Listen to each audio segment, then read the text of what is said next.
How Queen Victoria's meddling matchmaking helped cause World War I.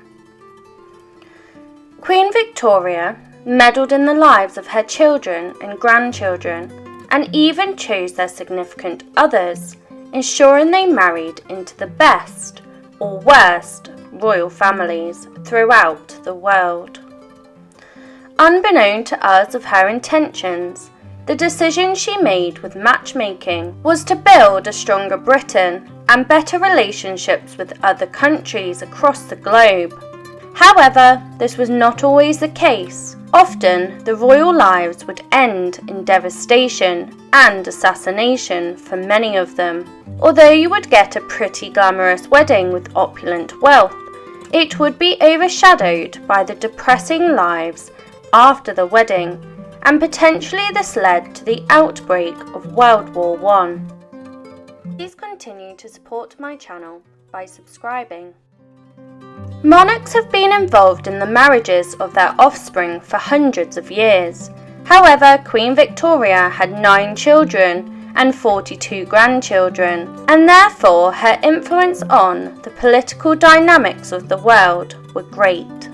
She was able to stop the marriage of any match under the Royal Marriage Act of 1772, and she used her power to try to take control of Europe through marrying her family into other European royal families that would then hopefully side with Britain in future years. As a result of her matchmaking, 7 of the matches she had organised sat on European thrones in Russia, Greece, Romania, Britain, Germany, Spain and Norway. During World War I, these thrones would take sides, often with disastrous consequences. Many of the grandchildren were already used to being controlled throughout their childhood and understood their role as a royal prince or princess, and they were willing to accept any and all orders from Queen Victoria, even including who they married. Albert Victor, who was the second in line for the throne, asked Princess Mary of Teck to marry him on the request of Queen Victoria. Mary of Teck was a German cousin who Victoria liked because of her level-headedness, but perhaps she was just easy to mould into someone who would obey her.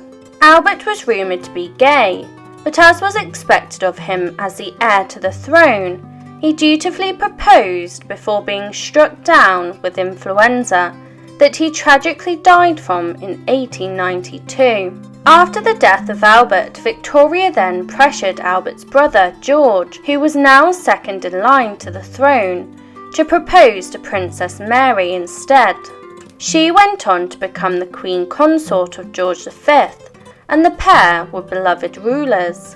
Queen Victoria did have worldly experience by this point, and some of her advice should have been followed, but it wasn't. An example of this is when Queen Victoria was horrified to learn that her granddaughter Alex of Hesse had fallen in love with the Russian Nicholas Romanov. The Queen herself had fallen in love with a Russian before her marriage to Prince Albert, and although at the young age she did not understand why the match had been forbidden, but over the years it came to fruition why the politics between Russians and the British was never smooth sailing. She forbid the match, but the pair were in love, and so after a while, Victoria gave her fatal approval to the match. Alex married the newly coronated Tsar of Russia, and their love was passionate, but it ended in tragedy when Russia collapsed into revolution and war, and their whole family, including all of their children, were assassinated. George V refused to help the family when they were in trouble, in fear of upsetting the status quo of politics in Britain. Left alone during a time of unrest in Russia, the whole family was executed by Bolshevik troops in 1918, when they accused Alex of being a traitor and siding with Germany.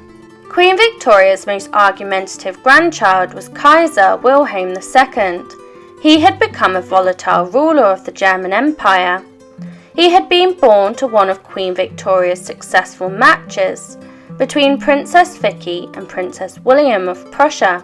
She did not have control over him, and he did what he wanted with a strong dislike for the British, due to the traumatic childhood he suffered at the hands of his mother, who would subject him to electrotherapy to cure his disabled arm. The grandchildren and their spouses became more nationalised and became fragmented from the ideals of Britain. The European families were plagued with misery and often chose sides against their own family members. George V disagreed with Kaiser Wilhelm's policies, as did Tsar Nicholas before his murder. The intention to strengthen Britain's relationships across the globe and improve the diplomatic ties, her meddling matchmaking began to break down. The matches began to cause catastrophic consequences for her grandchildren, as cousins turned against cousins, husbands against wives, and even sisters against sisters. The war was killing people on a scale never seen before, and the relationships across Europe were in pieces.